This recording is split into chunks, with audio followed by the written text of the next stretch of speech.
সবার জন্য এইটা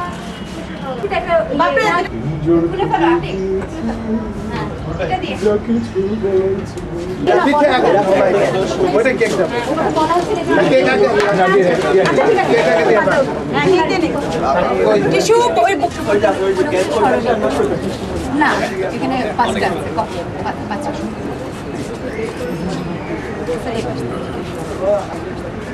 স্যার আপনি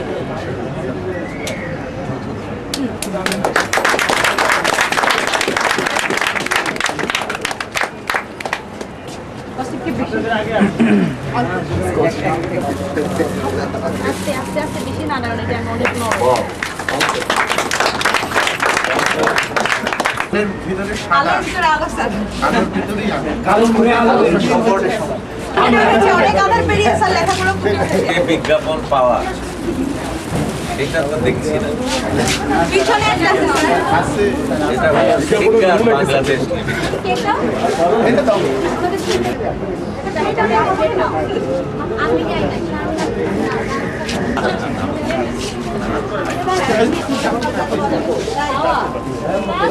সবাইকে দেওয়া হয়েছে পিছনে পিছনে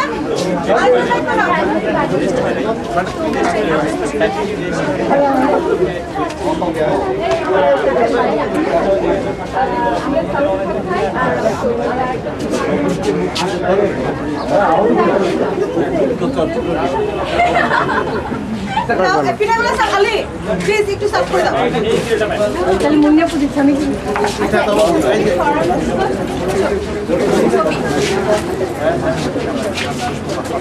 না না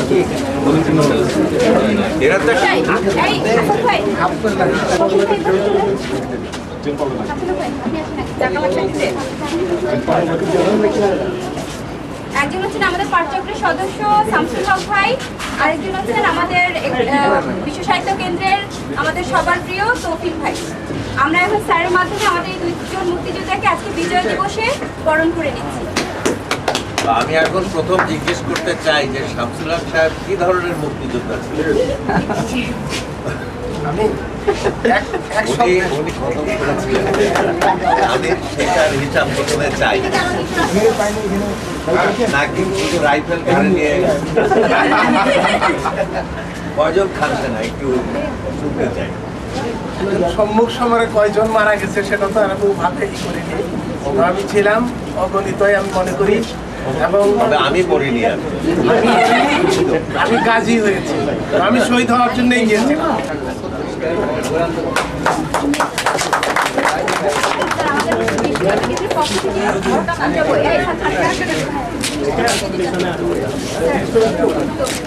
ওই কপিল কই?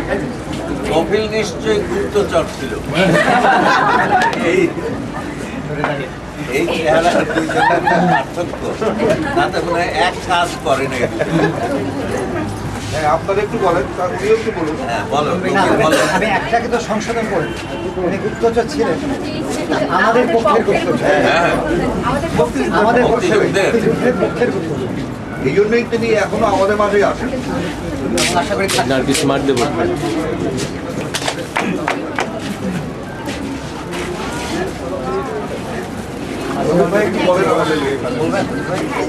তখন আমাদের এলাকায় পাক বাহিনী বিরুদ্ধে চেয়ারম্যান সাহেব দাঁড়াইছে, আর আমাদের একদম যুবক ধরনের লোক ধরে নিয়ে যায় আলবদরে ঢোকাইছে, না গেলে মেরে ফেলাইছে। তখন আমার মনে এই একটা অনুভূতি জাগছিল যে যদি যুদ্ধক্ষেত্রে আমার কোনো কাজে লাগে, তখন আমি ছোট ক্লাস এইটা পড়ি, তো গেছি। যাওয়ার ফলে চাইতে কিন্তু প্রায় মরার পর্যায়ে পড়ছিলাম। যাওয়ার সময় আমাদের একটা স্মৃতি আমার এখনো মনে আছে। যাওয়ার সময় কিন্তু গেছিলাম পাটের নৌকায়, নৌকার দুই সাইডে পাট, বোঝা যাইতেছে না যে এখানে মানুষ আছে, ভিতরে মানুষ। ভিতরে আমরা 27 জন লোক, মানে একজনের পা ওইদিকে, মাথা ওইদিকে, আর একজনের মাথা এইদিকে, পাগুলি সব এক জায়গা। এই অবস্থায় পাড়ের রাইডের মতো করে আমরা গেছি। যাওয়ার পরে আনন্দবাড়ি নামে একটা জায়গা আছে, ওখানে যখন গেছি তখন ওই কামালপুরের ওই দিক থেকে আপনার এই ট্রলার বিহারিদের ট্রলার ওরা আমাদের এই নৌকাকে ধরার জন্য আগে আসছে। যখন আগে আসছে অত হয়তো মনে নাই অনেকদিন আগের কথা, তো যেটা আর কি আমার স্মরণীয় আছে। আগে আসলেই তখন আমরা তো মনে করলাম যে শেষ। তখন আমরা ওই স্কুলের আগে ভিতরে ঢুকে হোল্ডিং করে ঢুকে যাওয়ার পরে তবু আসছিল, কিন্তু আজকে একটা চল এই জন্য পাঁচ বছরের নাম দেওয়ার নেই এলাকার আলবোঝাটা কিছু রয়েছে। যখন আমরা বর্ডারের কাছে যখন গেছি তখন এই কামলপুর থেকে একটা বমি করছে সেল বর্ডার থেকে, মানে এমন একটা শব্দ হয়েছে ওই জায়গাটা হলো ফাইবার স্যার। ব্যাক করার পরে আমরা আগে প্রথম যে শরণার্থীতে করি, শরণার্থীতে করে আমাদের নিয়ে আসে, নিয়ে আসার পরে বেশি দিন 1 মাস 7 দিন ট্রেনিং হয়। ট্রেনিং হওয়ার পর আমাদের বাড়াই দেয়। তো হয়তো কেউ কেউ সমুদ্র দিতে গেছে, কেউ কেউ হয়তো খোঁজ নিতে গেছে, এইভাবে সহযোগিতা করছি। আর একটা কি আছে আমার স্মৃতি আছে, মানে যখন আমরা আবার ফিরে আসি তো কথা হলো যে যেটা আসছিলাম, যেটা গেছিলাম, এটা অটোমেটিক বাইরে দিতে কাগজপত্র ঠিকঠাক আছে। তার কথা হলো যে এখনকে যে প্রেক্ষাপট, এখন তো আরও অবস্থা খারাপ। এখন তো ওই কেউ কয়ে মুক্তিযোদ্ধারা করতেছে, কেউ কয়ে এরা আলবোদারা করতেছে। আলবোদারা আর মুক্তিযোদ্ধা কোনো পার্থক্য নেই, কোনো পরিচয় নাই। এটা হয়তো আমাদের তখনকারই একটা ভুল আছে, মারাত্মক একটা ভুল আছে। তো ওই ভুলের কারণে আর এটা সংশোধন হবে কি না আমার ধারণা খুব কম। তো আজকে আমি সম্মানিত হইলাম, আমি মানে কি আর বলবো, আমার ভাষা আসতেছে না। আমি খুব আনন্দে আপ্লুত। এই সম্মানটা আমার মুক্তিযোদ্ধা ছিলাম হিসেবেই, তবে কিন্তু আরেকজন কৃতিত্ব লোকের কারণে আমার সম্মানিত। হারের প্রতিষ্ঠানে যদি আমি কোনো কর্মরত না থাকতাম, বিশ্বসাহিত্য কেন্দ্রের পরিবেশটা আমার কাছে খুবই ভালো লাগে। আমি যখন খেয়াল করছি তখন থেকে, তো আমি একটু কথা কওয়ার একটু আরও হয়তো আমি শিক্ষিত না সামান্য যায় আবার কথা কওয়ার বা বন্ধু স্যারের একটু লক্ষ্য করি শিখেছি। এমনকি স্যারের অনুপ্রাণিতে আমি এতটুকু সম্মানিত হইলাম। বর্তমানে যারা পাঠচক্র এরা, এদেরকে আমি সবসময় তাদের সাথেই পড়াই থাকি, কিন্তু এদেরকে বোঝা যায় এক পরিবারে এক গোষ্ঠী, একজনের চাকরি এই যে সম্মানিত হইলাম, এটা শুধু আমার না, আমি দেখেছিলাম যে এটা কোনো কিছু না, এটা স্যারের ভূমিকা, স্যারের কৃতিত্ব।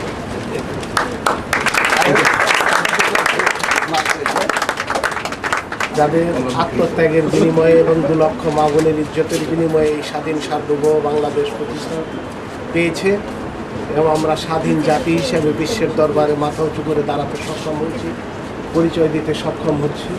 আমি সেই সব বীর শহীদদের বিধি আত্মার প্রতি গভীর শ্রদ্ধা নিবেদন করছি। এটা আমাদের তুফাইল ভাই খুব সহজ সরল ভাষায় বললেও মুক্তিযুদ্ধের প্রকৃত চিত্রটা কিন্তু এই ছিল যে সার্বিক অর্থে আমাদের বাংলাদেশের ৭১ সালের যে মুক্তিযুদ্ধ, সার্বিক মুক্তির যুদ্ধ সেটা ছিল। তার কারণ সেদিন আমরা ছাত্র, কৃষক, শ্রমিক, শিল্পী, সাহিত্যিক, বুদ্ধিজীবী, বিভিন্ন পেশাজীবী এবং বিভিন্ন সম্প্রদায়ের লোক সবাই আমরা নির্বিশেষে এক মন এক প্রাণ হয়ে ৭১-এর মুক্তিযুদ্ধে অংশগ্রহণ করেছিলাম। মুসলিমেও কয়েকজন দালাল, রাজাকার, আলবদর, আল শামস ছাড়া হাতে গোনা কয়েকজন। আপনারা যারা টাঙ্গাইল গিয়েছেন, টাঙ্গাইল জাস্ট ঢুকার পূর্ব মুহূর্তেই যে ব্রিজটা, এটা খুব আশেকপুর ব্রিজ, এটা খুব উঁচু ছিল। আমাদের আগে প্ল্যানিংটা ছিল উনি ওই মূল প্রোটেকশনটা উনি দেবেন পাক বাহিনীকে, আর তারপরের দিকে যে ব্রিজগুলো এগুলো আমরা থাকবো। আমি করটিয়া, যেটা বাজারের উত্তর পার্শ্বে, সেইখানে আমি ছিলাম। তারপরে ওই রকমভাবে পর্যায়ক্রমে বিভিন্ন কোম্পানি, বিভিন্ন টাঙ্গাইলটুকুর মধ্যে সামগ্রিকভাবে আমরা এই ব্রিজগুলো যে ভাঙার দায়িত্বে ছিলাম, সেই অভিজ্ঞতা, শুধু সেই রাতের একটি অভিজ্ঞতার কথা বলবো ছোট। সেটা হলো যে আমরা দীর্ঘক্ষণ যখন আমরা করলাম, আমরা যখন কোনোভাবেই ব্রিজে উঠতে পারতেছিলাম, তখন আমাদের এক সাহসী মুক্তিযোদ্ধা, পরে সে শহীদ হয়েছে আমাদের সাথে আরেকটি যুদ্ধে, সে ট্রোলিং করে যে একটি গ্রেনেড যখন বাংকারের মধ্যে ফেলে দিয়েছিল, যখন তারপর যেমন আমরা সেখানে উঠতে সক্ষম হয়েছিলাম এবং ব্রিজের দখল হয়েছিল। এবং সার্বিকভাবে চতুর্দিক থেকে সেই মুক্তিযুদ্ধের স্লোগান জয় বাংলা স্লোগান দিয়ে সবাই এগিয়ে আসলো, আমাদেরকে বিভিন্নভাবে খাবার নিয়ে এগিয়ে আসলো।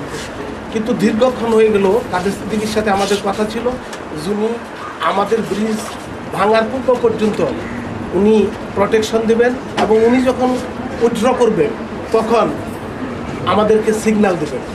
দীর্ঘ 2 ঘন্টা হয়ে গেছে, তখন আমার মনে হতে লাগলো যে নিশ্চয়ই এতক্ষণ আমাদের এই কাজগুলো শেষ হয়ে গিয়েছে এবং সিগন্যাল আমাদেরকে ঠিক মতো, হয়তো উনি উইথড্র করে ফেলেছেন কিন্তু সিগন্যাল আমাদের কাছে পৌঁছেনি। এখান থেকে 3-4 কিলোমিটার দূর ছিল পরুটিয়ার এখান থেকে, এই ব্রিজ থেকে। তখন আমি স্ব-উদ্যোগে তখন যেহেতু সেই ব্রিজ দখলের সেখানে নেতৃত্ব দিয়েছিলাম, তখন সবাইকে নিয়ে একটি নদীর পাড়ে যে একটি ছিল, বাঁধ ছিল, তারপরে আমরা চলে গেলাম। কিন্তু তখন জাস্ট একটা ছেলে বোধহয় সিগারেট ধরাইছিল, তখন মনে হলো ওই টাঙ্গাইলের দিক থেকে যে পাক বাহিনী এবং রাজাকাররা আসতেছে সমানে, তখন হইতেছিল বৃষ্টির মতো, তখন মেশিন গানের গুলি এবং শেলিং হতেছিল।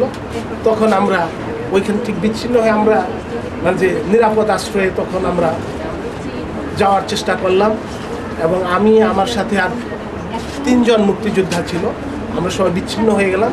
আমরা একটা বিলের মধ্যে যে নামলাম, একটা মজার অভিজ্ঞতা যে সেই শীতের রাত, প্রচণ্ড শীত, কিন্তু সেই রাতের মধ্যে আমরা বিলে যখন নামলাম কিন্তু আর পার পাইতেছিলাম না।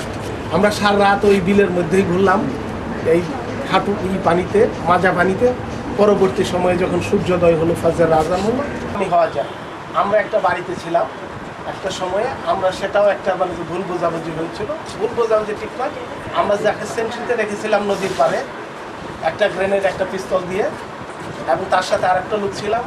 তারা কৌশলে নদী পার হয়ে এসে তাদেরকে ডিজাইন করে ফেলেছিল। আমার পাশের গ্রামেরই সাবান নামে একটা ছেলে ছিল, তাকে সেখানে হত্যা করা হয় পরবর্তী সময়ে।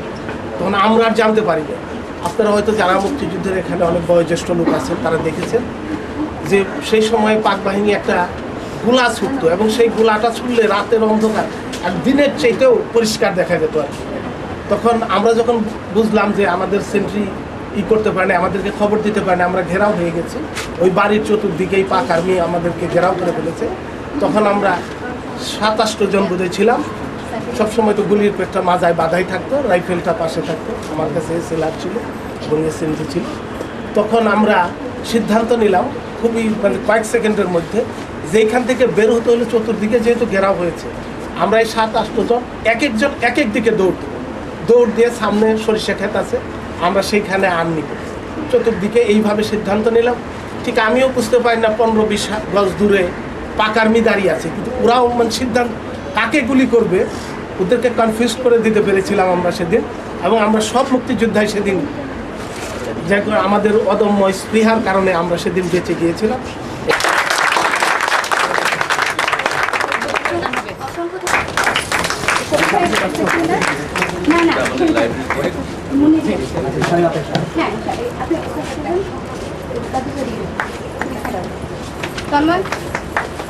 ফটোকপি করা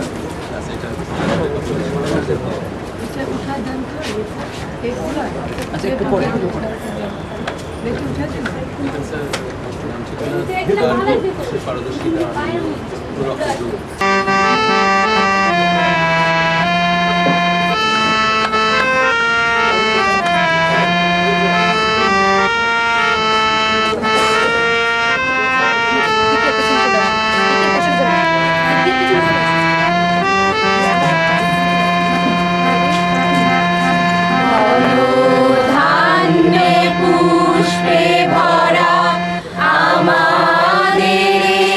বসুন্ধরা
দেরি কেন?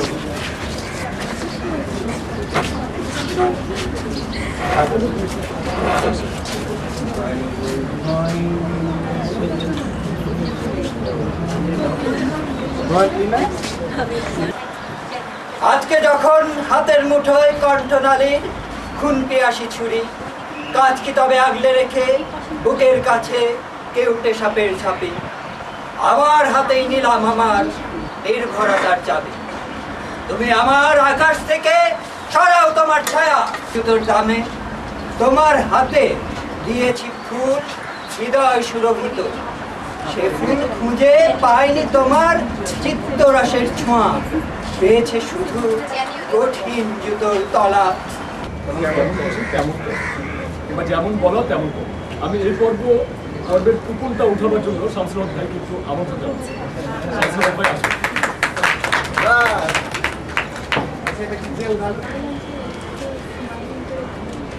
যার ভাগ্যে পড়বে তাকে অবশ্যই বিদায় করতে হবে। শিরিন আপা উপস্থিত।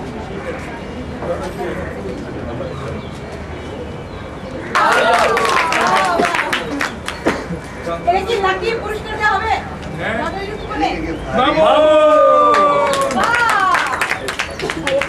এরকম কি তাই না?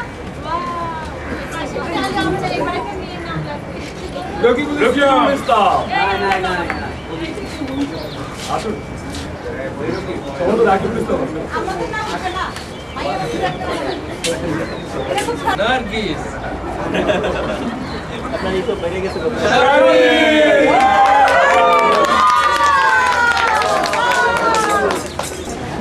এখন হাসি প্লাস্টিক নমুনা হয়ে গেল।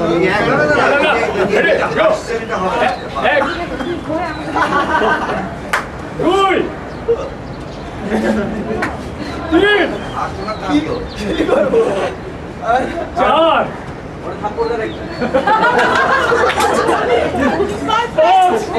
দিগু মামা দাও দাও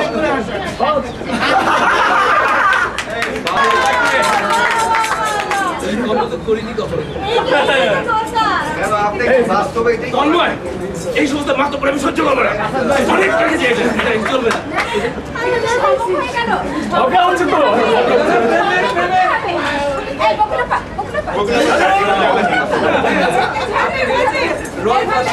রক ফসলেরই খুব নাকি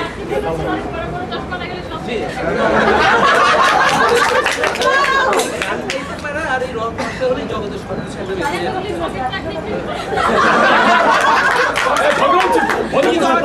সেগুলো তো সবাই দেখাবো লোকজনকে আছে না হাত পাতে মুখতে দাও, হাত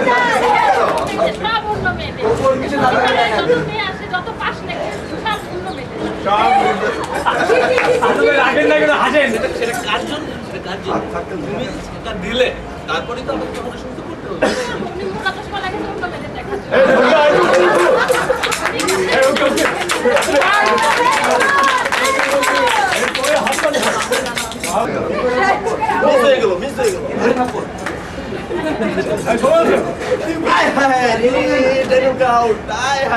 পাশের জনকে থাপ্পড়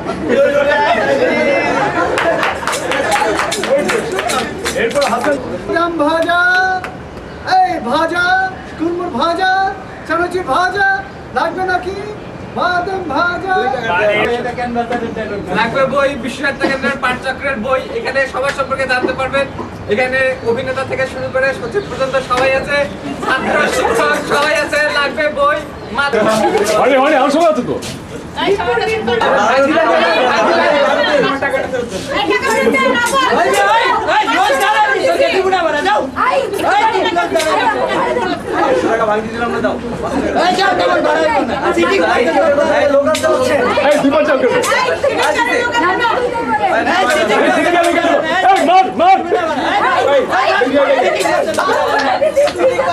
বাস থেকে ফেলে দে সেই আড্ডাটা আজ আর নেই, আজ আর নেই। কোথায় হারিয়ে গেল সোনালি বিকেল গুলো সেই আজ আর নেই। পাঠচক্রের সেই আড্ডাটা আজ আর নেই, আজ আর নেই। কোথায় হারিয়ে গেল সোনালি বিকেলগুলো সেই আজ আর নেই। আসাদ ভাই প্যারিসে প্রবাল ঢাকাতে নেই তারা আজ কোনো খবরে। সবার প্রিয় মুখ শিল্পী বকুল আপা নাচে গানে আছে বেশ জবরে। ভাই মনটা ভুগছে দুরন্ত প্রেম রোগে, যাত্রের সেই আড্ডাটা আজ আর নেই, আজ আর নেই। কোথায় হারিয়ে গেল সোনালি বিকেলগুলো সেই আজ আর নেই। দিদিরা আজ শুধু সবচেয়ে সুখে আছে, শুনেছি তো কোটিপতি স্বামী তার মায়াবিতে বাড়ি তার। মুক্তি যোদ্ধা শামসুল হক ভাই মাঝে মাঝে কেঁপে উঠতো, আর চোখ ভরা কথা নিয়ে নির্বাক শ্রোতা হয়ে শিখা মেয়ে চায় শুধু ভাবতো। সোনালি বিকেলগুলো সেই আজ আর নেই। তাদের টেবিলে সেই 3-4 ঘন্টা ছোলা মুড়ির চা শুধু চলতো। কখনো ভীরু শশী, কখনো অমিত রায়, এই নিয়ে তর্কটা চলতো। ঝড় হরতালে চারটেতে শুরু করে জমিয়ে গ্রামের 8:30টায় ঠিক উঠতাম। পাঠচক্রের সেই আড্ডাটা নিচে হারা হাতে প্রেম পত্র, মুছে যাবে নাসিমের নামটা। তো প্যারোডির মাস্টার ইকবাল এসে রোজ কি লিখেছে তাই শুধু পড়তো। পাঠচক্রের সেই আড্ডাটা আজ আর নেই, আজ আর নেই। কোথায় হারিয়ে গেল সোনালি বিকেলগুলো সেই আজ আর নেই। লা লা লা লা লা লা লা।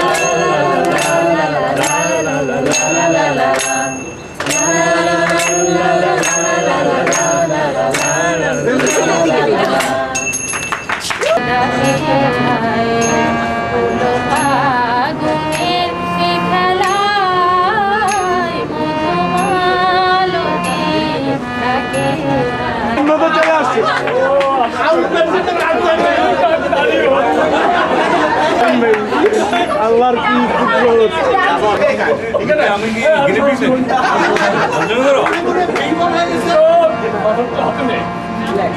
একটা দ্বৈত গান গাচ্ছে।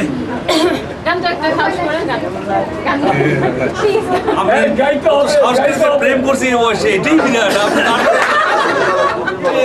গান আসাদ ভাই, আসাদ ভাই গানের প্রক্সিটা আপনি দেন। সারা রাত কালে ঘুমায় ঘুম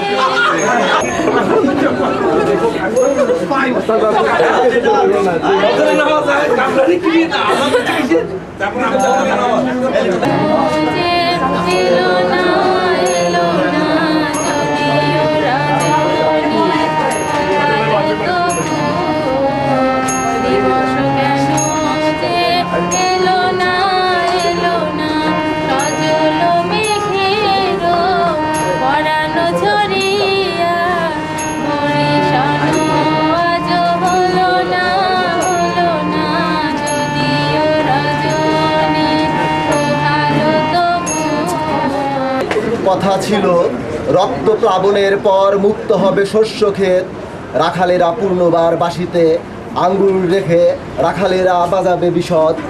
কথা ছিল বৃক্ষের সমাজে কেউ কাঠের বিপণে খুলে বসবে না, চিত্রল তরুণ হরিণেরা সহসে আয় হয়ে উঠবে না রপ্তানি যোগ্য চামড়ার প্যাকেট। কথা ছিল শিশু হবে পৃথিবীর শ্রেষ্ঠতম সম্পদের নাম, নদীর চুলের রেখা ধরে হেঁটে হেঁটে যাবে এক মগ্ন ভগীরথ। কথা ছিল আঙুর ছোব না কোনো দিন, অথচ দ্রাক্ষার রসে নিমজ্জিত আজ দেখি আরশি মহল। রাখালের হাত দুটি বড় বেশি শীর্ণ আর ক্ষীণ, বাসি কেনা জানি তার কখনোই হয়ে ওঠে নাই।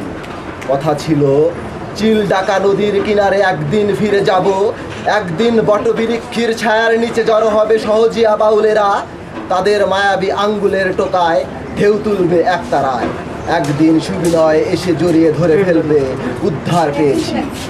কথা ছিল ভাষার কথম খেয়ে আমরা দাঁড়াবো ঘিরে, আমাদের মাতৃভূমি জল অরণ্য জমিন পাহাড় আর সমুদ্রের আদিগন্ত উপকূল আজন্ম এ জলাভূমি খুঁজে পাবে প্রকৃতির সীমানা তার। কথা ছিল আর্য বা মুঘল নয়, এ জমিন অরাজ্যর হবে। অথচ এখনো আদিবাসী পিতাদের শৃঙ্খলিত জীবনের ধারাবাহিকতায় কৃষকের রন্ধে রন্ধে বুনে যায় বন্দিত্বের বীজ। মাতৃভূমি খণ্ডিত দেহের পরে তারা থাবা বসিয়েছে আর্য বণিকের হাত। আর কি অবাক, ইতিহাসে দেখি সব লুটেরার দস্যুর জয়গানে ঠাসা, প্রশান্তি বহিরাগত তস্করের নামে নানান রং ও পতাকা। কথা ছিল আমাদের ধর্ম হবে ফসলের সুষম বন্টন, আর তীর্থ হবে শস্যপূর্ণ ফসলের মাঠ। অথচ পাণ্ডুর নগরের অবপচ্ছায়া ক্রমশ বাড়ায় বাহু, অমলিন সবুজের দিকে, তরুদের সংসারের দিকে জলোচ্ছ্বাসে ভেসে যায় আমাদের ধর্ম আর তীর্থভূমি। বলে যে স্যারের ভয়ে কিছু ভালো বই পড়তে হচ্ছে, যেটা আমি হয়তো পড়তাম না, যে কঠিন বলে রেখে দিতাম, পড়তামই না বই, ওগুলো পড়ছি এখানকার জন্য। একটা চরিত্র নিয়ে আমি কিছু ভাবি, কিন্তু দেখা যায় ঠিক উল্টোটাই ভাবছেন আরেকজন। এই বিষয়ে যখন তর্ক হয় বা বিভিন্ন বিষয়ে আড্ডা হয় এবং বিভিন্ন বিষয়ে মতামত হয়, তখন খুব ভালো লাগে। সপ্তাহ মধ্যখানে মনে হয় কেমন যেন নিরুৎসাহ বা কেমন যেন বিমর্ষ ভাব, কিন্তু এখান থেকে যখন ফিরে যায়, একটা উৎসাহ নিয়ে ফিরে যায়, মনে হয় যেন আমি কিছু করতে পারি।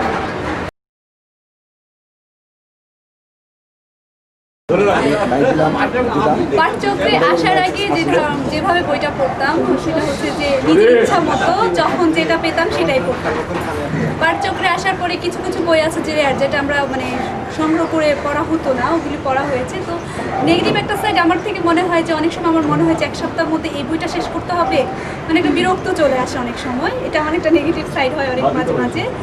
আবার মাঝে মাঝে মনে হয় যে না, এই বইটা আমি হয়তো একটা নির্দিষ্ট টাইমের মধ্যে পেতাম না বা আমার পড়াই হতো না, তখন ওই কথাটা চিন্তা করলে ভালোভাবে পড়া হতো। আর যেটা হয় যে প্রতি শুক্রবার আমার যেটা মনে হয় যে একটা এনার্জি পাই, একটা আনন্দ পাই প্রতি শুক্রবার এখানে আসার পরে সবাই সাথে আলোচনা প্লাস বইগুলো নিয়ে যখন আলোচনা হয়, তারপর যখন ফিরে যাই তখন মনে হয় না একটা সপ্তাহ ভালোভাবে কাটানো যাবে, একটা আনন্দ। একটু বেশি কিছু না। এখানে এসে আমি যে ধন সংগ্রহ করতেছি সেটা আমার সামনে আরো সামনে কাজে লাগবে। এখানকার পরিবেশের যে আন্তরিকতা, সবার ভিতরে যে একটা সমন্বয়, এটা এই জন্যই আমি আসলে ছুটে আসি।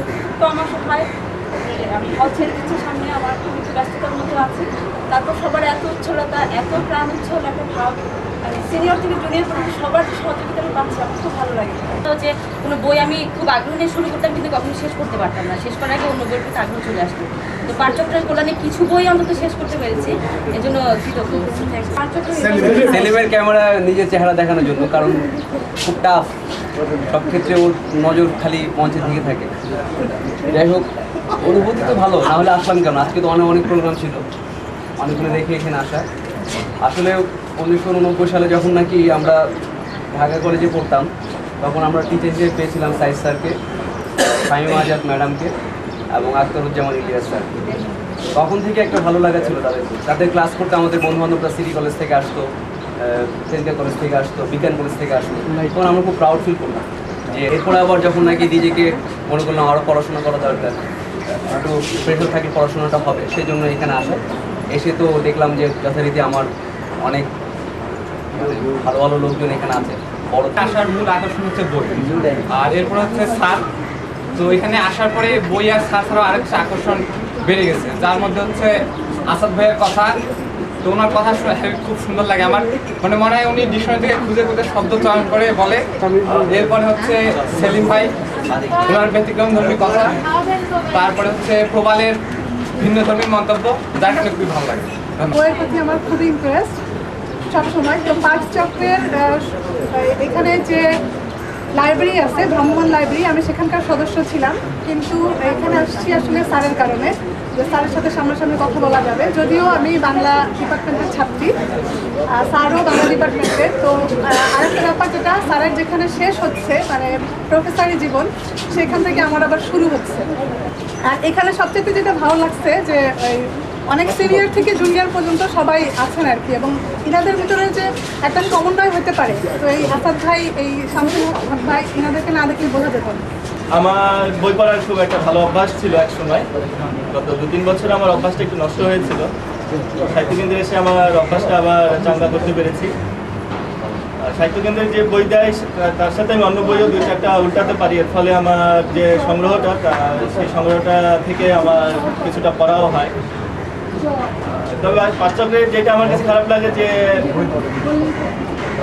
আমার যা পাঠচক্রে যা বই দিয়েছে অধিকাংশ আমার আগে পড়া, এর ফলে আমার সমস্যা হয়ে যায় যে এক বই আমি দুবার পড়তে চাই না, কিন্তু আমার এই জায়গায় এসে সেইটা পড়তে হচ্ছে। রাকিব আমি উঠিনি, আমি নিশ্চিত I am not that Rakib, because আমার সাথে তার সরাসরি কথা হয়নি কখনোই, মানে পরিচয় হয়নি। যাক, আমি যেহেতু ইতিহাসের মাধ্যমে এসেছি তাহলে আপনাদের সবার সাথে ওরকম পরিচয়টা হয়নি।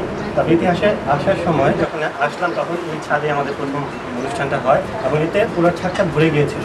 আমি খুব কষ্টে একটা চেয়ার দখল করেছিলাম।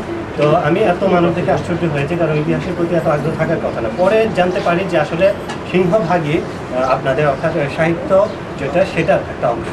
কিন্তু তার চেয়ে দুঃখজনক হলো যখন কয়েক মাস যেতে থাকলো আস্তে আস্তে আমি ইতিহাস এক এক করে হারালাম এবং শেষ পর্যায়ে সেই ইতিহাসে তেমন কাউকে আর আমি চিনি না যে ইতিহাসে স্থায়ী হয়েছে এখানে। তো আমার দুঃখটা কমে গেল একটা কারণে, সেটা হলো যে আপনাদের মধ্যে সাহিত্যের যে একটা চমৎকার সদ্ভাব সেটা এখানে স্থায়ী দেখতে পেলাম এবং তার সাথে আমি যুক্ত হতে পারলাম। পজিশন নিতে হলো না, যদি তাই হতো তাহলে আরো বেশি বই পড়তে পারতাম। আর এখানে সবার সাথে যে সবার যে একটা কম্পারিশন, এটা আশ্চর্য। আমার খুব ভালো লাগে, আমার সবাই এত শিক্ষিত, এত কিছু জানে, অথচ আমি কিছুই জানি না। হ্যাঁ, যার জন্য এখান থেকে সবাইকে ধন্যবাদ, আমি খুবই খুশি। এখানে পরিবেশটা খুব চমৎকার, সবাই বেশ ফ্যামিলি মাইন্ডেড, মনে হচ্ছে যেন একটু পরিবার কেন্দ্রিক পরিবেশের মধ্যে আমরা সবাই আছি। কিছুটা অভিমান, অভিযোগ, কিছুটা ভুল বোঝাবুঝি, কিছুটা অনুরাগ, তার মাঝখানে সবাই খুব চমৎকার বড় মনে পরিচয় দিচ্ছে। সত্যি বলতে কি যে এখানে এসে আমার যে ভালো লাগাগুলো সেগুলো প্রতি মুহূর্তেই লাগে। এখানে এসে বই পড়া, সবার সাথে কথা বলা, আর সবচেয়ে বেশি ভালো লাগে পড়ার প্রতি সবাই যে এত আগ্রহ, এটা আমাকে আরো প্রাণিত করে। কিন্তু বুকুল আবার কথা হলো, কেউ কথা না বললেও বুকুল আবার যদি নাও চিনে, বুকুল আবার মুখে একটা আকর্ষণ।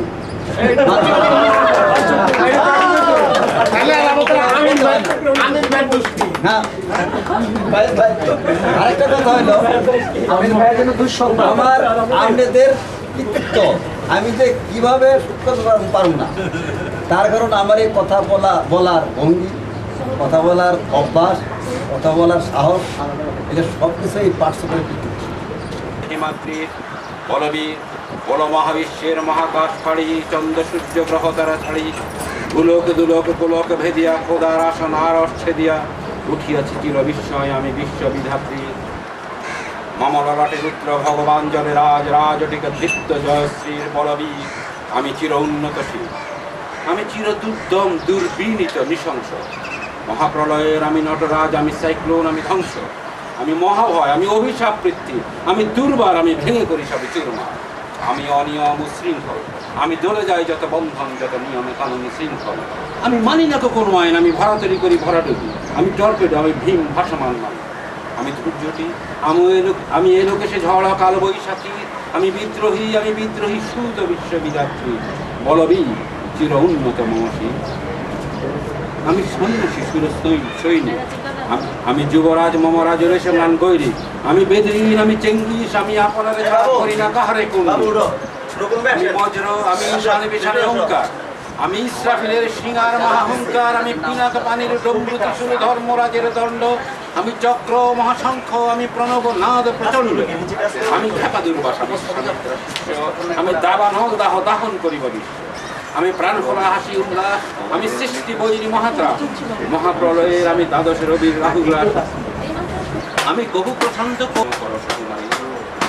আমি গোপন প্রিয়ারে চকিত চাকুনি ছল করে দেখা অনুক্ষণ, আমি চপল মেয়ের ভালোবাসা তারা কাকন চুরুর কনকন, আমি চির শিশু চির কিশোর, আমি যৌবন থেকে পল্লী বালার আচরে কাচরি নিচু, আমি উত্তর বায়ু মলয় অনিল উদাস পুরবী হাওয়া, আমি পথিকে কবির গভীর রাঙিনী বেলুবিনে গান গাওয়া, আমি আকলনী দাগ দিয়ে আসা, আমি রৌদ্র রুবি, আমি মরুরির ঝড়ে ঝড়, আমি শ্যামলী মাছাড়া চলি, আমি তুরি আনন্দে ছুটি চলিয়ে কি উন্মাদ, আমি উন্মাদ, আমি সাহসা আমারে চিনেছি, আমার চলিয়া গিয়েছে সংবাদ।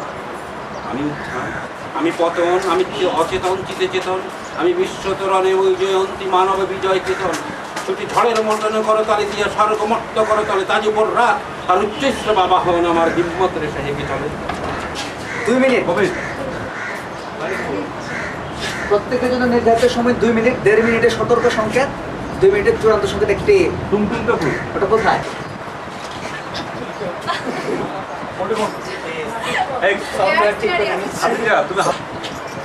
আমি মনে করি আসলে প্রেম বিরহে না, মিলনের সাথে। কারণ হলো যে আমরা কোরআন শরীফে ইউসুফ জুলেখার কাহিনী করছি, গানের শুনছি, জেল খাটি। জুলেখা ইউসুফের জন্য পুরো পাগল হয়ে গেছে, ইউসুফ কিছুতেই পাত্তা দেয় একেবারে। সে এখনো আমরা তার জয়গান, হ্যাঁ, এবং আমি জুলেখার প্রতি শ্রদ্ধা সে জয় করে নিতে পেরেছে তার প্রেম, তাই আমি মিলনের ধন্যবাদ খুব দ্রুপদী উদাহরণ দিলেন। আসাদ ভাইয়ের কথার পরিপ্রেক্ষিতে আর কি আসলাম। উনি যে ভালোবাসার ডেফিনিশন দিচ্ছেন সেখানে আমার একটু অন্যরকম কথা বলা আছে। সেটা হচ্ছে আমার কাছে ভালোবাসা হচ্ছে এমন একটা জিনিস, সেটা হচ্ছে একটা অনুভূতি, এমন একটা অনুভূতি যে অনুভূতির সাথে পৃথিবীর অন্য কোনো অনুভূতির কোনো তুলনা করে না। এমন পবিত্র, এমন শুদ্ধ, এমন নির্মল। আর উনি বলেছেন যে ওই একটা উপাদান যোগ হলে সেটা প্রেম। হ্যাঁ, এটা ঠিক আছে যে একটা উপাদান যোগ হলে সেটা প্রেম হয়। সেটা আমি বলবো যে ভালোবাসাটা একজনের সাথে দেখা না করেও ছেপে যায়, তখন তার সীমাবদ্ধতাগুলি কিন্তু আমাদের চোখে পড়ে। দেখা যায় যে একজনকে দেখার পর একজনকে দেখার পর আমার মনে যত কল্পনা, যত অনুভূতির সৃষ্টি হয়েছিল, ওই মানুষটাকে যখন আমি সকালবেলা লুঙ্গি পরে দাঁত ব্রাশ করতে দেখি, ওই অনুভূতিটা নিশ্চয়ই আমার মাথায় তখন আর কাজ করবে। এই জন্যই সীমাবদ্ধতাগুলি বা সাধারণ হয়ে যায়, অসাধারণ যে অনুভূতিটা বা না পেলে যে অসাধারণতাটা থাকে, না পেলে যে অসাধারণতাটা থাকে বা একটা যে আকাঙ্ক্ষা কাজ করে, সেই আকাঙ্ক্ষাটা সেটা কি বিরহ, সেটা কি মিলন, সেকেন্ড লাগতে প্রেমটা হচ্ছে নিজস্ব একটা অনুভূতি থেকে একটা সৃষ্টি, কতদূর যাবে কতদূর না যায় সেটা হচ্ছে তো বিরহ বা মিলন নিয়ে প্রেমের সংজ্ঞায়িত করা বা এটাকে ডান করে তুলে দেওয়া, এটা ঠিক একটা দৃষ্টিকটু বা একটা চলে যাওয়া একটা মানসিকতা বা প্রেমটা ধরে রাখাটা হচ্ছে বড় সত্যি লাগা থাকে। মিলন হওয়ার পর আস্তে আস্তে কমতে থাকে। কিন্তু যদি বিরহ থাকে তাহলে ওই যে তার সেই একই অনুভূতি সব সময় থাকে। যেমন মুক্তিযুদ্ধের সময় যারা ছোট থাকতে ধরেন 10-15 বছর বয়সে মারা গেছে, সেই সময় তাদের কিন্তু কখনোই বয়স হয় না। ঠিক একটা সময় একটা বয়সে তারা সবসময় স্টেবল। কিন্তু যারা এখন বড় হয়ে গেছে, ওনারা হয়তো কয়েকদিন পরে পেকে গেছে, চুলও পেকে যাচ্ছে, ওনার কিন্তু চেঞ্জ হচ্ছে। ঠিক তেমনি প্রেম বা ভালোবাসা থাকবে, সেটা চেঞ্জ হবে না। এবং আমার মনে হয় যে আস্তে আস্তে যত সে সময় যাবে, অত তার প্রতি তার অনুভূতিটা বাড়তে থাকে, একটু কমবে না। কিন্তু মিলনের ক্ষেত্রে হচ্ছে অনুভূতি কমবে কিন্তু বাড়বে না। হয় ব্যাখ্যা দিয়ে, ভাষা দিয়ে, ওটা বডির যে একটা ভাষা, এটা মিলন ছাড়া আমার মনে হয় ওই স্টেজে যাওয়া আঙুর ফল টক। হ্যাঁ, সুতরাং আমার মনে হয় এটা তো অ্যাভয়েড করা ঠিক না। যদি ভালোই বাসলাম, ভালোবাসার যে অনুভূতিটা, সেটা মিলনের মাধ্যমেই একটা স্থায়িত্ব বা না হোক, স্থায়িত্ব কি আছে, জীবনের স্থায়িত্ব আছে নাকি? যাকে ভালোবাসছে প্রেম হয়ে গেছে। তো বকুল আপা শুরু করার আগে আমি ছোট্ট একটি ভূমিকা করি কেন বকুল আপাকে ডাকলাম। যে আমরা সবাই জানি যে বকুল আপা নিজেও বলেছেন কিছুক্ষণ আগে যে তার একটি সংসার আছে, অর্থাৎ উনি বিবাহিতা, এই অর্থে তার মিলনের পক্ষেই থাকার কথা। যে তৌফিল ভাই যে ধারাভাষ্য কিছুক্ষণ আগে দিয়ে গিয়েছেন যে গত এক যুগের বর্ণনা, এবং আমরা যারা গত 1 বছর যাবত দেখছি, আমার মনে হয় অনেক মানুষ বিরহের দীর্ঘশ্বাস কারণ হিসাবে তিনি আবির্ভূত হতে পারে। হবে না, উনি নিজেই আমার বিরহ কাতর যে সংখ্যা বর্ণনা করেছে তার বাইরেও তো আছে। উনি গানে প্রকাশ করছেন, আপনি গানে গানে বলতে যাচ্ছেন। আমি বিরহের পক্ষে। হ্যাঁ, কেন বলি? কারণ এই প্রেম ভালোবাসা না চশমার পাওয়ারের মতো। মাইনাস যেরকম দূরের জিনিসকে দেখতে সাহায্য করে, প্লাস সাহায্য করে, যখন এই যে আসাদ ভাইয়ের যখন ক্লাস সমস্যা হলো, যা কিছু কাছে আসলে ঝাপসা হয়ে যায়। ভাই ফোন করে বউকে ধরাই দিল, ওনার বউয়ের গলা খুবই মিষ্টি, বকুলাপার সাথে কথা বলো, তুমি বিশ্বাস করছো না যে আমি বকুলাপার সাথে কি করছি না।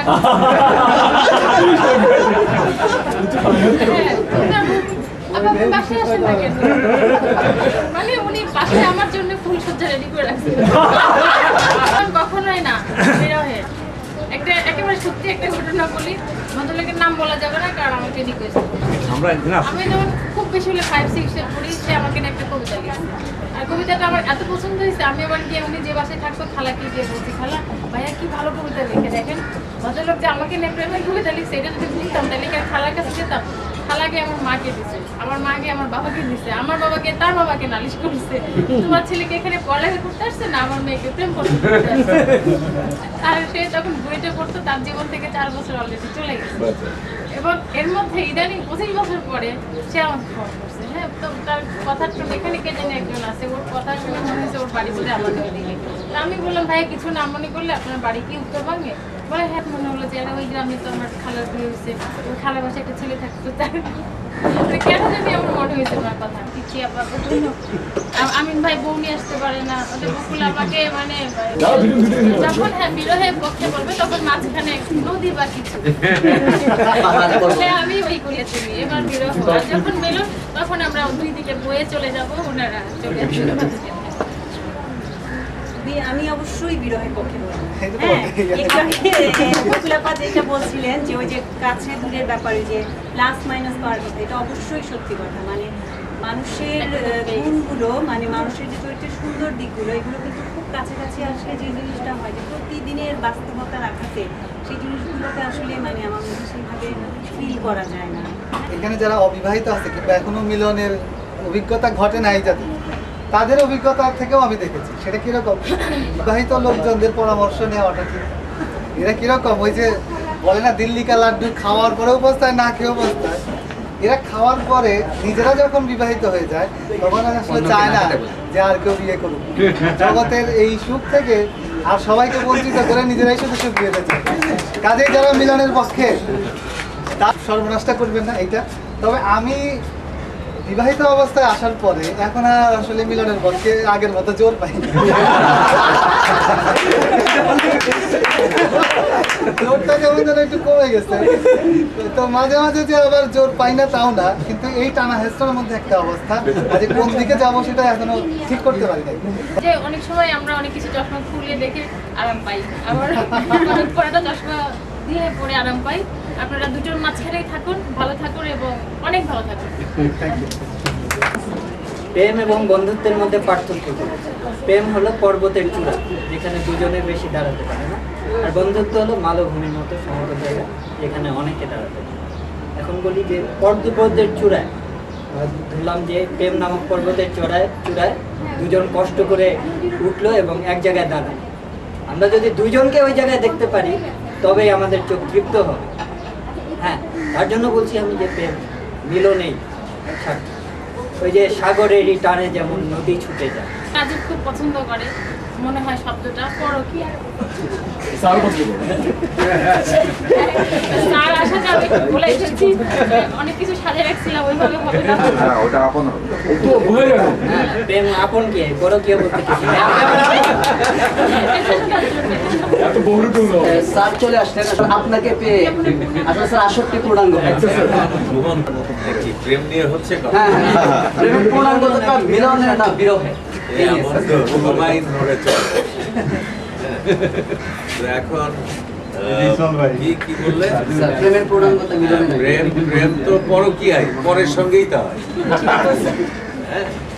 এখন সে পরের স্ট্যাটাস কি ওটা জেনে তো লাভ নাই, সে কি বিবাহিত না অবিবাহিত না কি, এটা তো বিষয় না। প্রেম যখন হয় তখন তো এই বিষয়গুলো কোনো ইম্পর্টেন্স আসে।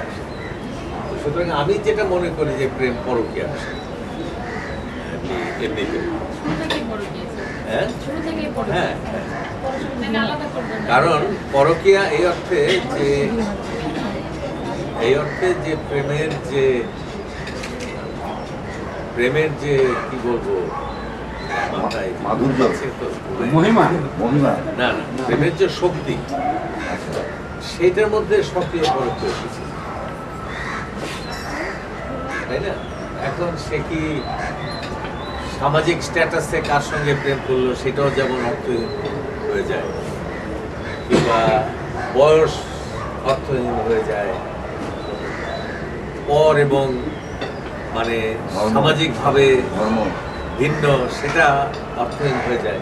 সুতরাং আলটিমেটলি পরকীয়া শব্দটাকেই প্রেমের মধ্যে আনা উচিত। প্রেম একটা বিশুদ্ধ একটা আবেগ। আমি এটার উপরে একটা বিরাট বক্তৃতা করেছিলাম, সেটার মধ্যে তোমরা পড়লে প্রেম। হ্যাঁ, আমাকে রাজনীতিবিদ কি তোফায়েল বলেছেন, স্যার এত আমাদের বুদ্ধি, রাজনীতির কুশাগ্র বুদ্ধি, তারপরেও আপনার ওই লেখা পড়ে বুঝে উঠতে পারে বলে এতই জটিল প্রেম। আমি বললাম যে রাজনীতি করে তো অন্তত মন্ত্রী হওয়া যায় না, রাজনীতি হলে অন্তত কিছু একটা পাওয়া যায়। প্রেমে আলটিমেটলি কিছুই পাওয়া যায়, তাই না? বলে না যে কি जो खाया वो भी पछता है, जो नहीं खाया वो भी पछता है। সুতরাং আলটিমেটলি পস্তানোটাই হচ্ছে প্রেম। যে পস্তাতে পারে সে ভালোবাসে, আর যে দুঃখ পেল না সে ভালোবাসে। যেমন কৃষ্ণ, কোনো দুঃখ নাই, হ্যাঁ, যার 1600 প্রেমিকা, তার কি করে দুঃখ থাকে? এত দুঃখ, এরপরও দুঃখ থাকতে হলে তার হৃদয়টা তো এইরকম বড় হতে হবে, তাই না? তো ও একটা লম্পট, তার ফলে ওর মধ্যে কোনো বেদনার অনুভূতি নেই। সুতরাং বেদনা আছে বা প্রেম আছে কার মধ্যে? রাধার মধ্যে, যে কাঁদে। সুতরাং প্রেম একটা দুঃখের আবেগ, দুঃখ এইসবের। আর এটা খুব অল্প লোকের মধ্যে আছে। এই জন্য যে পৃথিবীর অধিকাংশ লোক হচ্ছে বৈষয়িক। প্রত্যেকটা লোকই ইনভেস্টার, ব্যবসাদার, সবকিছুতে ভাবে যে কি লাভ হবে, প্রেম যে হবে কি লাভ হবে। কেমন? যে লোক একবার লাভের কথা ভাবলো তার পক্ষে প্রেম সম্ভব, সে লাভ যে কোনো রকম। আমি বুঝতে পারলাম যে কোনো রকম হতে পারে। যে মনে করলো যে এটা দিয়ে আমার কি হলো, কি হবে, হ্যাঁ কি পেলাম, ওই যে কি পেলাম বড় হয় আছে না, হ্যাঁ, যা হোক ওটা কান্নাকাটি মেনে নিলাম। কিন্তু যে মানুষ নর্মালি মানুষ ইনভেস্ট করে, তাই না? নর্মালি মানুষ ধর্মও করে ইনভেস্টমেন্ট, হ্যাঁ পরকালে যদি পরকাল বলে না থাকে, এই যে পড়াশোনা করে এটাও তো একটা ইনভেস্টমেন্ট, তাই না? পড়লে পরে আমি পাশ করব, তারপরে চাকরি পাবো। সুতরাং এই যে লক্ষ লক্ষ জ্ঞান তাপস, আমি আমার ক্লাসে একদিন বললাম যে ধরো এরকম যদি হয় যে প্রাণপণে পড়াশোনা করলে, হ্যাঁ এই করলে খুব ভালো রেজাল্ট হলো, ফার্স্ট ক্লাস ফার্স্ট সব হলো, তারপরে অনার্স হলো, হলো, তাই না, পিএইচডি হলো, ডিএসসি হলো, সব হলো, কিন্তু চাকরি পাবে না। কয়জন এই ক্লাসে থাকবে? মানে যারা এখানে বিদ্যা জ্ঞানার্থী হিসেবে এসছে তারা হচ্ছে সবই বৈষয়িক উদ্দেশ্যে এসছে। যে বৈষয়িক উদ্দেশ্যে এসছে তার কোনোদিন জ্ঞান হতে পারে, তার বিষয় হতে পারে, কারণ উদ্দেশ্যের দ্বারাই প্রমাণিত হয় যে মানুষের কি হবে। হ্যাঁ, তো প্রেমটাও যদি কোনো মানুষ, মোস্টলি 95, 98, 99% লোকের কাছে প্রেম একটা বৈষয়িক বিষয়। যেমন ধর্ম একটা বৈষয়িক বিষয়, বিদ্যা একটা বৈষয়িক বিষয়, প্রেম একটা বৈষয়িক। তো বৈষয়িক যে হচ্ছে তার প্রেম নাই, আর যে বৈষয়িক হচ্ছে না তার পরকীয়া বলে দিচ্ছে। কেমন? সে দুঃখ পাচ্ছে, সে অনুভব করছে, সে কাঁদছে, এবং কান্নাটাই তার স্বাভাবিক। তার কারণ তার এত চাওয়া যে ওই চাওয়াকে পূরণ করার কোনো ব্যবস্থা পৃথিবীতে নাই। তো সুতরাং তার ক্রন্দন,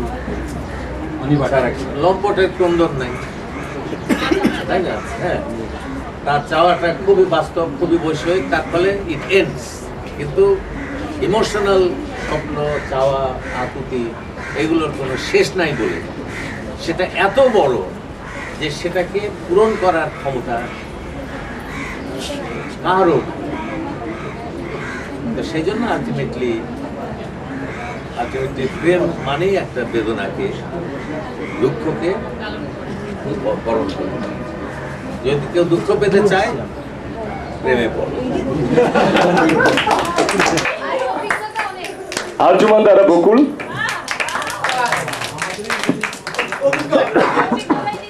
প্রবাল আহমেদ, রাকিব আহমেদ এবং আমাদের সমন্বয়কারী রাজীব সরকার।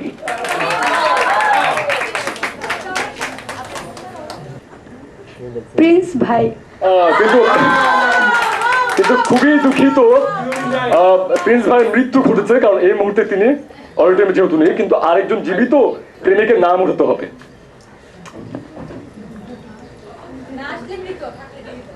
নাসিব। যথার্থ প্রেমিক, যথার্থ প্রেমিক। বকুল আমার প্রেমিকের নাম হচ্ছে বাশার।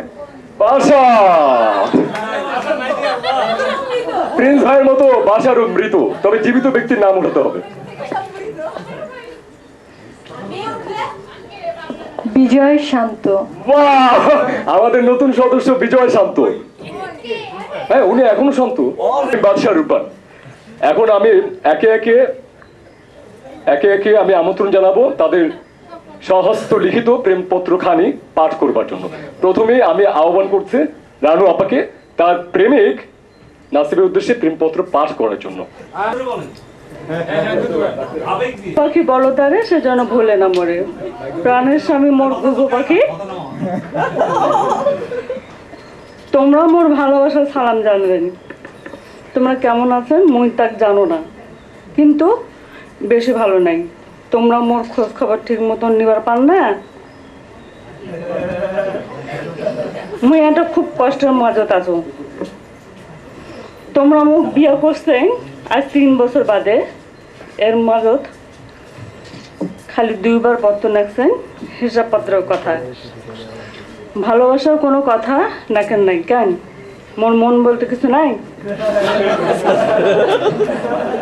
তোমার সাথে বিয়ে হয় আসনো খালি 15 দিন।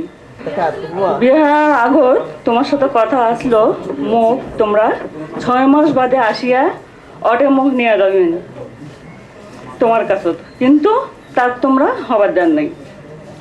মুই সমীরুদ্দিন চেয়ারম্যানের বেটি, মুখ তোমরা চেনেন নাই। এর বেশি ধৈর্য মুই ধরুম না। যদি তোমরা মুখ শীঘ্র যদি না নিবার চান, তাইলে মুই তোমাকে তালাক দিয়া মোর তালতো ভাই মহবুল্লার সাথে নিকা বসেন।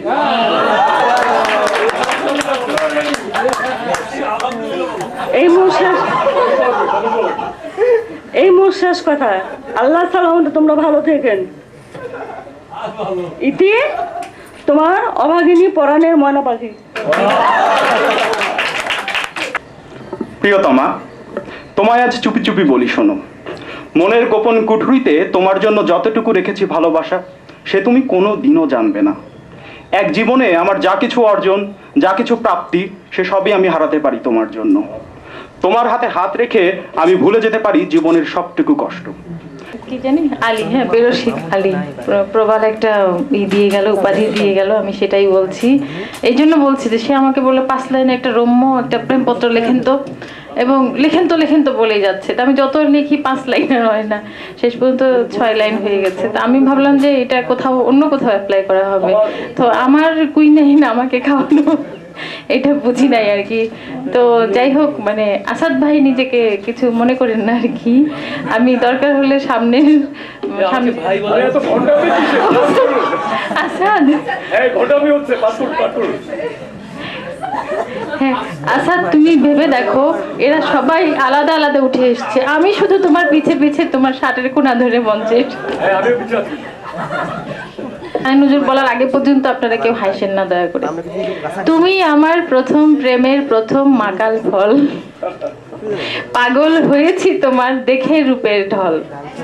তুমি আমার ভালোবাসার, তুমি আমার প্রেম আকাশে অমাবস্যার চাঁদ, প্রেমের ভুবনে তাই আলো নেই আধারের ফাঁদ। না এ পর্যন্ত সত্যি কথা বলতে হয়, কেন বুঝেন না? আসাদ ভাই মনটা অনেক আসাদ, প্রিয় আসাদ, হ্যাঁ একটা হাজার হলো পাবলিক প্লেস, তারপরে মেয়ে সামনে আছে এবং আমিন ভাই আছে, নাসিব আছে, যদিও নাসিব বিশ্বাসঘাতকতা করছে। পরের অংশটুকু দেখেন, হ্যাঁ এই জন্যই তো বুঝতে পারছেন না কেন, এটা আপনাদের জন্য। আচ্ছা তুমি শুনো না, আমার একটা মেয়ে আছে। এরপরের লাইনটাই হলো গিয়ে মানে উনি বুঝে ফেলবে যে কত গভীর প্রেম তার প্রতি আমার আছে। রাতের ঘুম নষ্ট করে প্রেম জমে না, ডিজুস একটেল বাংলা লিঙ্ক তা বোঝে না। সারাদিন এত কাজকর্ম করে বলেন, শুধু রাত্রেবেলা যদি এরকম মানে ফ্রি সার্ভিস দেয় তাহলে কি চলে? বরং উনি সচিবালয়ে যাবে, যতই মেয়েদের নাম লিখুক কোনো স্লিপে, তারপরে একটা নাম 3 অক্ষরের একটা নাম বারবার ওনার চোখের সামনে ভাসবে। তো সেই উপায়টাও রাখে না এরা, বুঝছেন? ফোন কোম্পানিগুলা। এখনো কি মনে রাগ আছে?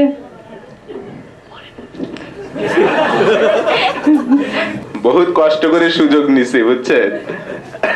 আর একটা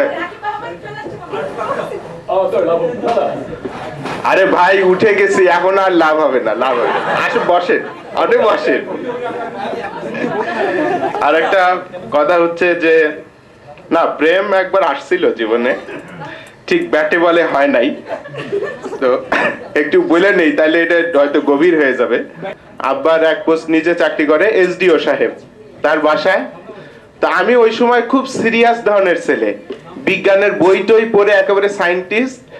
তো এক্স ফাইল হচ্ছে আমার খুবই প্রিয় একটা সিরিয়াল, এক্স ফাইল হইলে আমার আর কিছু লাগে না। তাই আমি বলতেছি আমি ওই খাবার টাবার পরে খাবো, আগে এক্স ফাইলটা দেখি। তো আমি দেখলাম যে আমি অবাক হয়ে টেলিভিশনের দিক তাকায় এক্স ফাইল দেখতেছি, আর এসডি সাহেবের ছোট মেয়েটা আমাকে দেখতেছে। এ হচ্ছে প্রথম চোখাচোখি। হ্যাঁ, তারপরে অনেক কিছু হলো, তারপরে সে অস্ট্রেলিয়া চলে গেল আর আমি পাটচাত্রে। যাই হোক, এই হচ্ছে আমার ব্যর্থ প্রেম। আর এখানে হচ্ছে আমি প্রক্সি দিচ্ছি রাকিব আহমেদ, আর এখানে আমার প্রেমিকা হচ্ছেন এই যে লম্বা চড়া সুন্দরী, তার উদ্দেশ্যে 5 ফুট 2, আমি 5 ফুট 10, আসেন কাছাকাছি। তোমার না, সরি তুমি, তোমার কথা, তোমার দেয়া ব্যথা যদি হাপুস নয়নে কাটতে না পারি তো কিসের প্রেম? ডিজুস নিয়ে তোমার সাথে সারা রাত যদি ফ্রি কথা বলতে না পারি তো কিসের প্রেম? তোমার গালে মাছি বসলে যদি চর না পারতে পারি কিসের প্রেম? আমাদের মোটা সোটা বাবু ভালোই রাকিব আহমেদের প্রক্সি দিলেন। এরপর আমাদের সমন্বয়কারী রাজীব আসবেন। রাজীব দেখা যাক উনি কিভাবে ওনার প্রেমিকার সাথে সমন্বয় ঘটাবেন। ওগো জোছনা ধোয়া মেয়ে, একটু পজ দিয়ে বলি, বুঝতে সমস্যা হতে পারে। তোমার মতো সুন্দর করে লজ্জা পেতে আমি কাউকে দেখিনি। আজ তুমি, তোমার বৈশাখের শাড়িটি অনন্য, কিন্তু তার কি সাধ্য তোমাকে ছাড়িয়ে যায়? নিজের অপরূপতা সম্পর্কে কি কোনো ধারণা আছে তোমার? আপনি দিচ্ছেন কেন?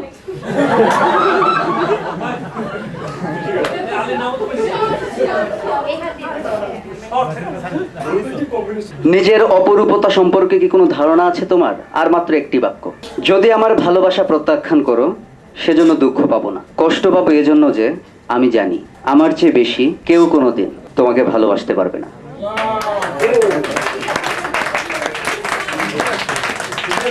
আমি না প্রেমে পড়েছি। পার্থক্যের যেদিন প্রথম গেলাম সেদিনই ওকে দেখলাম। ওহ কি সুন্দর, রেশমি চুল, চোখের মনি দুটি না, না বাদামি না খয়েরি, মন ভুলানো শহরে কথা বলছিল। ওর নাম তিথিয়া, ওকে ডাকবো তিথু বলে।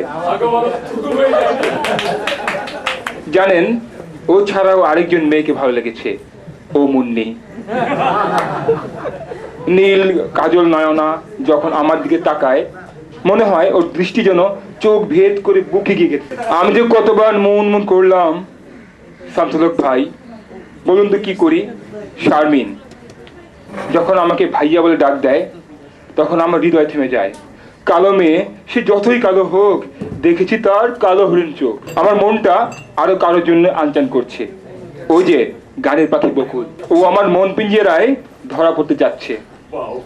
সে আমার স্বপ্নে দেখা রাজকন্যা। আর তন্ময় যখন আমার পাশে এসে বসলো তখন কিন্তু খেয়াল করিনি, কিন্তু যখন মাইক্রোফোন হাতে কথার ফুলঝুরি ছড়াতে শুরু করলো তখন আমি ওর দিকে হা করে তাকিয়ে থাকলাম। দেখলাম ও আমার তরুণে খিলখিল হাসি শব্দে পিছনে ফিরে তাকালাম, দেখলাম সেলিনা শাহিন মেতে হাসছে। আগে শুধু বয়ে পড়েছি, হাসিতে তার মুক্ত ঝরে, এখন চাক্ষুষ দেখলাম। আমার ম্যাচটা কিন্তু 49 হয়ে যাচ্ছে। কোথাকার কোন রাজীব আর কাউলা দীপু আমার সাথে খিল্লি খেতে চায়, কি সাহস!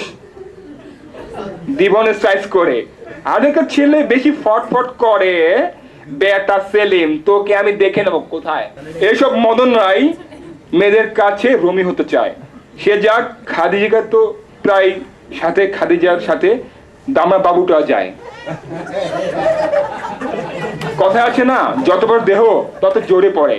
শুনেছি আলী ও নাসিব নামে দুই বান্দর নাকি রোকে হলের সামনে দাঁড়িয়ে পুষ্প হাতে শত শত রমণীর কটাক্ষ দৃষ্টিকে উপেক্ষা করে একবার ফুল হাতে ফুল চোখে আরেকবার রোকে হলের সাইনবোর্ডে তাকায়। চশমা পরা ফর্সা মেয়েটার তুলনায় মেলা ভার। ও তো পার চোখে আসি না, আমি জানি খাদির মধ্যে কোনো খাদ নেই। সেদিন যখন হলরুমের দরজায় অন্যমনস্কে দাঁড়িয়েছিলাম তখন একটা কিন্নরি কণ্ঠে এক্সকিউজ মি শুনতে পেয়ে ঘুরে তাকালাম। আরে ডানা কাটা লাল পরি কোথা থেকে নেমে এলো? মুন্নির বোন নার্গিস। নাগের চুলগুলো নাগিনীর মতো কাঁধ ছাড়িয়ে পিঠের দিকে গচ্ছে। শিখা মেয়েটাকে আগে কেন চোখে পড়েনি তাই ভাবছি। ইউকার চুল, পাতলা ঠোঁট, খুবই কম কথা বলে, যেন পর্বত মৌন। অগ্নিশিখায় পুড়তে পুড়তে নিজেকে খাঁটি সোনা বলে সোনা করার ইচ্ছা। শিখার জন্য আমি হিমালয় শিখরে তাজমহল বানাবো। আমিন না বুড়া, কিন্তু বেশি বাড়ছে, ওর বেশি বিমুদি ধরছে। আমার চোখের সামনেই সাবিনা মুনিমরে প্রেম নিবেদন করে। বুকের গটা দেখছেন, তার চকচকে মাথাটা যদি আমি না ফাটাই তো আমার নাম পাল্টিয়ে রাখবো। নুপুর পায়ে আমার হৃদয়ে নেচে নেচে যাচ্ছে। কেন এমন হয় সাবুকে দেখলে? আচ্ছা শামসুল ভাই, আমি প্রেমে পড়বই না বা কেন, যেখানে পাঁচ চোখের সারি প্রবাদ তুল্য প্রেমিক পুরুষ। পদিকার প্রেমকে তিনি তো সত্যায়িত করেছেন। আরো কত মেয়ে যে আমার প্রেমে হাওয়াডুবু খাচ্ছে তা তোকে কি করে, তা আপনাকে কি করে বোঝাই? আর এখন আর কিছু লিখবো না, শুধু ওদের কথা ভাববো, শুধুই ওরা। ধন্যবাদ। না হলে আরো 3 জন ডেকে আনি, আর না হলে আপনারা কে কে জানেন বলেন তো? আমার একটা ছেলে আছে, হাত তোলেন প্লিজ। লিলিয়াপা আপনি জানেন তো আমার একটা ছেলে আছে, এবং এবং আমার ছেলে এদের দুজনের চেয়ে অনেক বেশি সুন্দর, হাত তোলেন।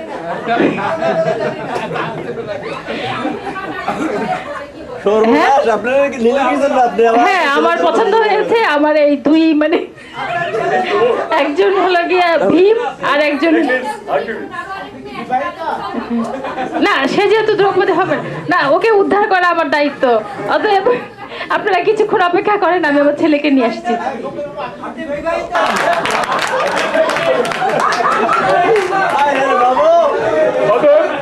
প্রকৃত প্রেমকে ঠেকানো যায় না, দেখলেন তো?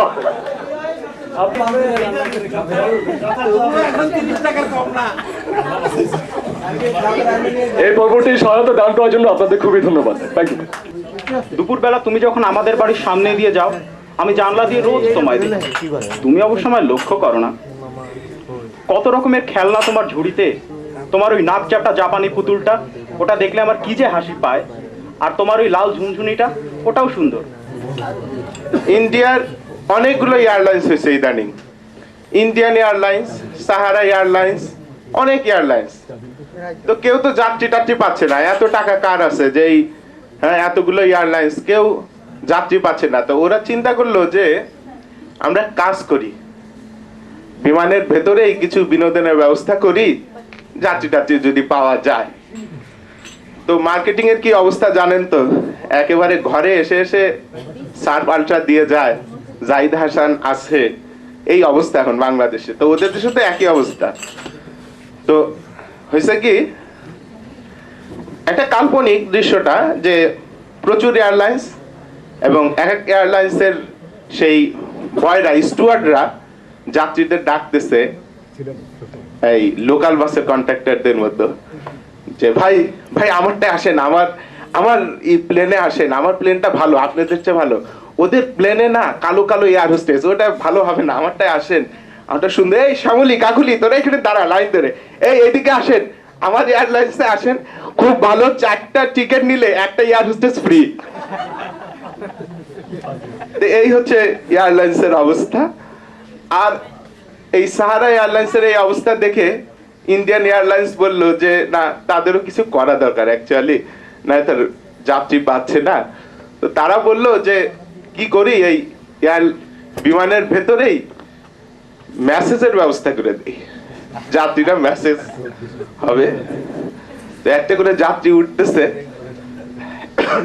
স্টুয়ার্ড বলতেছে এই কোট টোট খুলে ফেলেন। একজন কোট টোট খুলে উলঙ্গ হয়ে পাশে যে বসে আছে, বসে দেখে যে বাকি 4 জন প্রায় অর্ধ উলঙ্গ।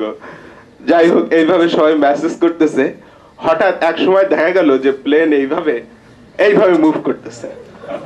একজন যাত্রী খুব ভয় পেয়ে গেছে, আরে এই এটা কি, হ্যাঁ প্লেন এইভাবে মুভ করতেছে, এইটা কি, হ্যাঁ কোনো সিরিয়াস কোনো ব্যাপার? কই না, সিরিয়াস ব্যাপার না, পাইলট মালিশ করতেছে।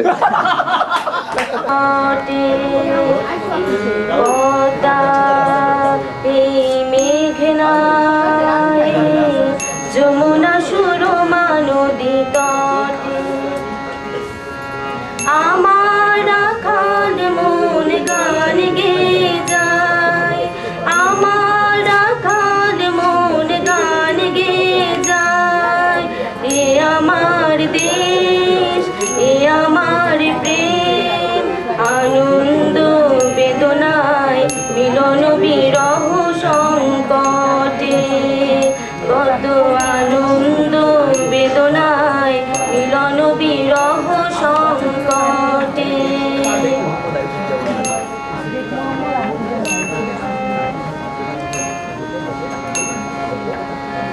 এই মধুমতি ধান শিরি নদী তীরে নিজেকে হারিয়ে যেন পাই ফিরে ফিরে। এই মধুমতি ধান শিরি নদী তীরে নিজেকে হারিয়ে যেন পাই ফিরে ফিরে।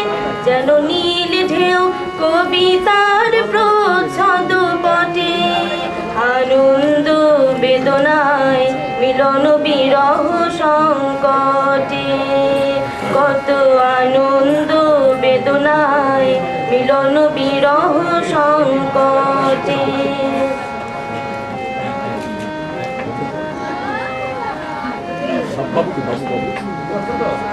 এই পদ্মা, এই মেঘনা,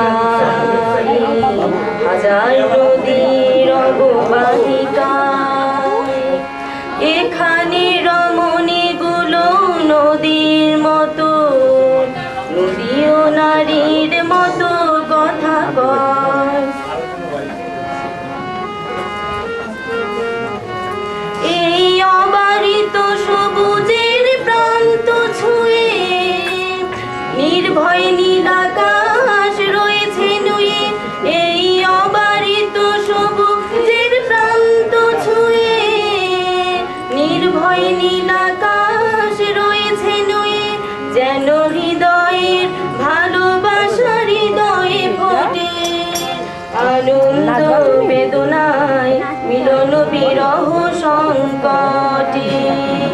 এই পদ্মা, এই মেঘনা, এই যমুনা সুরমা নদী তটে আমার আখার মন গান গেয়ে যায়, আমার আখার মন গান গেয়ে যায়।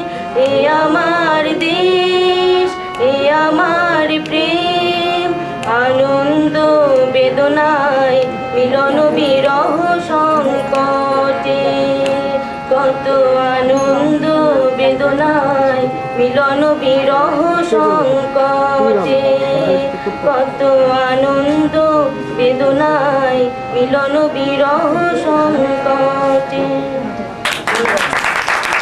দিন কাটে রাত কাটে একা একা একা, পাই না তো প্রাণ প্রিয় মানুষের দেখা।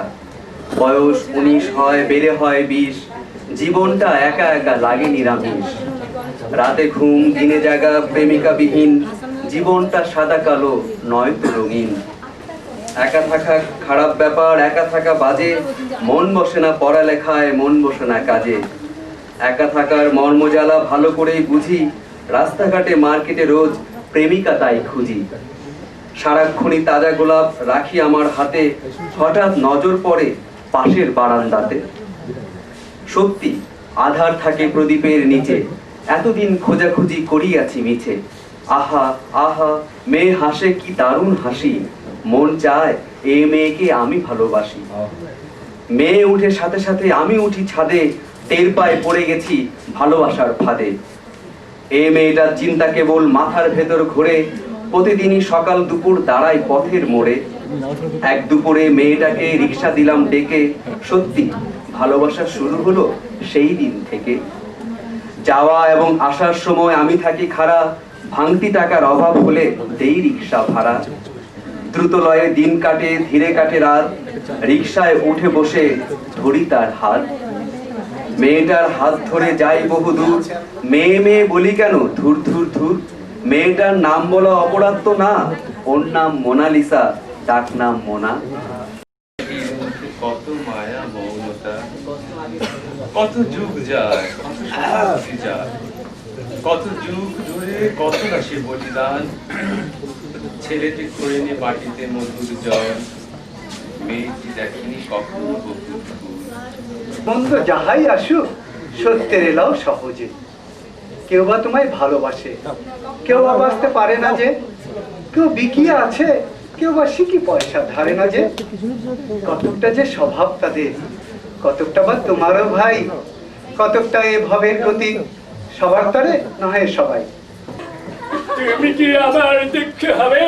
বলো বলো সদাগরের মেয়ে, বলো তুমি কি আমার দুঃখ হবে? চুপ করে থেকো না, কি সদাগরের মেয়ে, কথা বলছো না কেন?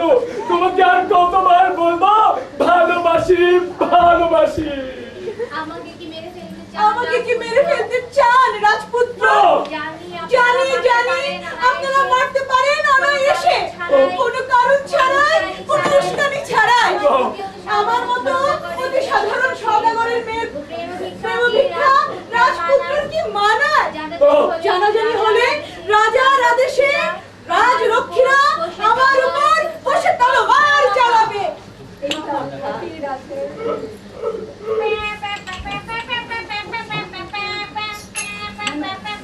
এই তল্লাটের রাজপুত্র আমি, তবে তুমি আমাকে ভয় পাও? তুমি এমন কেন? আমার ঘুমের ভিতর তুমি ঢুকিয়ে দিয়েছো নিম্ন আসচ্ছ দাহ, অথচ স্বপ্নের ভিতর থেকে স্বপ্ন উপড়ে ফেলতে চাইছো তুমি। আমি তো অন্য রাজপুত্রের মতো নই। তোমার জন্য প্রয়োজনে রাজ সিংহাসন ছেড়ে একই কাঁথায় দুজন শীতে থাকবো, কনকনে শীতে থাকবো একই কাঁথার ভিতরে। আর কতবার বলবো তবে ভালোবাসি ভালোবাসি।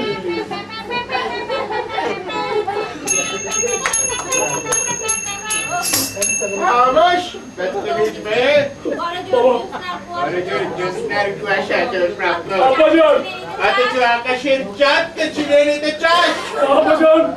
আমি সূর্য, আকাশের চাঁদকে ছিঁড়ে নেবার শাস্তি তোকে দিচ্ছি। সিপাহী, জ্যোৎস্নার আলোতে ভিজতে ভিজতে যে নারী আকাশের চাঁদকে ছিনিয়ে নিতে চায়, আমার হুকুম তাকে হত্যা করো।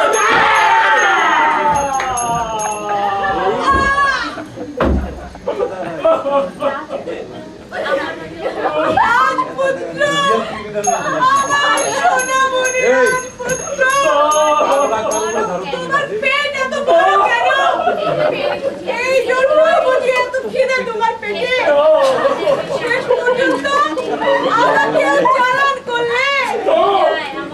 বিদায় আমার ঘুঘু পাখি, বিদায়।